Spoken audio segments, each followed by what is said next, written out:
Hello. তো সেদিন হঠাৎ করেই ডিনার প্ল্যান হলো, আর আমিও দেখো সন্ধ্যের মধ্যে রেডি হয়ে নিলাম, আর সবাই মিলে বেরিয়ে পড়লাম ডিনারের জন্য। তো আজ আমরা যাচ্ছি খড়গপুরের রাজবাড়ি রেস্টুরেন্ট। তোমরা অনেকেই হয়তো এই খড়গপুরের রাজবাড়ি রেস্টুরেন্টের নাম শুনেছ। কলকাতা থেকে এই রেস্টুরেন্টের ডিস্টেন্স ওই ধরো 2.5 ঘন্টা মতো লাগে। তবে আমরা যেহেতু মেদিনীপুর থেকে গিয়েছিলাম, আমাদের ওই 20 থেকে 25 মিনিটের মতো টাইম লেগেছিল।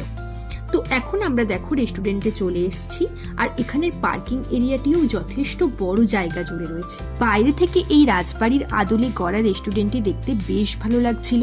আর রেস্টুরেন্টের পাশ দিয়ে যে রাস্তাটি গেছে সেখানেও রয়েছে ইনহাউস বার অ্যান্ড রেস্টুরেন্ট, যেখানে অনেক সিটিং এর ব্যবস্থাও রয়েছে।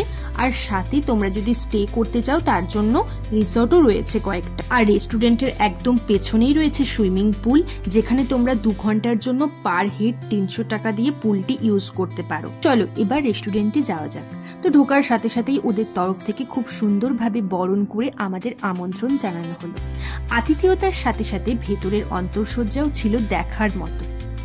এতটাই রাজকীয় ছিল যেখানে তোমাদের মনে হবে সত্যি আমরা কোনো রাজপ্রাসাদে এসেছি। তো ওরা আমাদের সিটিং অ্যারেঞ্জমেন্ট করে দিল।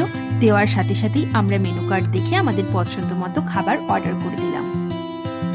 তবে হ্যাঁ, এখানকার থালি টাইম শুরু হয় দুপুর 12টা থেকে বিকেল 4টে অবধি, আর বিকেল 4টে থেকে সন্ধ্যে 7টা অবধি থাকে 99 কম্বো। আমাদের ইচ্ছে ছিল এখানকার রাজবাড়ি থালি ট্রাই করার, তবে আমাদের পৌঁছতেই 9টা বেজে গিয়েছিল। তাই স্বাভাবিকভাবে থালি টাইম শেষ হয়ে যাওয়ার জন্য আমরা ওটা পাইনি।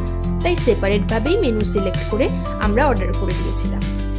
এখন দেখো চলে এসেছে আমাদের ওয়েলকাম ড্রিঙ্কস। এটা ছিল ওয়াটারমেলন ড্রিঙ্কস, খেতে জাস্ট অসাধারণ ছিল। তারপর আমি খাবারের ওয়েট করতে করতে এখানকার পাখাগুলো নিয়ে নিজেকে একটু হাওয়া করে নিচ্ছি। তা করতে করতেই দেখি ফুড সার্ভের আগে ওরা চলে এসেছে গোলাপ জলে হাত ধোয়ানোর জন্য। বেশ অন্যরকম একটা ব্যবস্থা। তো ফাইনালি এখন চলে এসেছে আমাদের স্টার্টার। তো স্টার্টারে আমরা নিয়ে নিয়েছিলাম আঙ্গারা চিকেন কাবাব। চিকেনটা বেশ সফট ছিল। তারপর দেখো মেন কোর্সে ছিল ঢাকাই পোলাও আর শাহি পোলাও, সাথে মাটন ডাক বাংলো, আর ছিল মারাঠা চিকেন। আর ডেজার্টের জন্য আমরা নিয়ে নিয়েছিলাম পায়েস। পোলাও আর মাটনের কম্বিনেশনটা কিন্তু বেশ সুন্দর লেগেছিল। এদের সমস্ত রান্নাতেই কিন্তু ঘি দেওয়া হয়, তাই এদের খাবারের টেস্টটাও কিন্তু বেশ অন্যরকম একটা স্বাদের ছিল। শেষ পাতে পায়েসটাও খেতে কিন্তু বেশ ভালো লেগেছিল।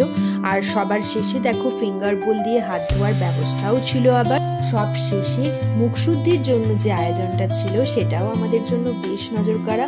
অবশেষে খাওয়া দাওয়ার পর্ব শেষ করে আমরা এখান থেকে বেরিয়ে পড়লাম।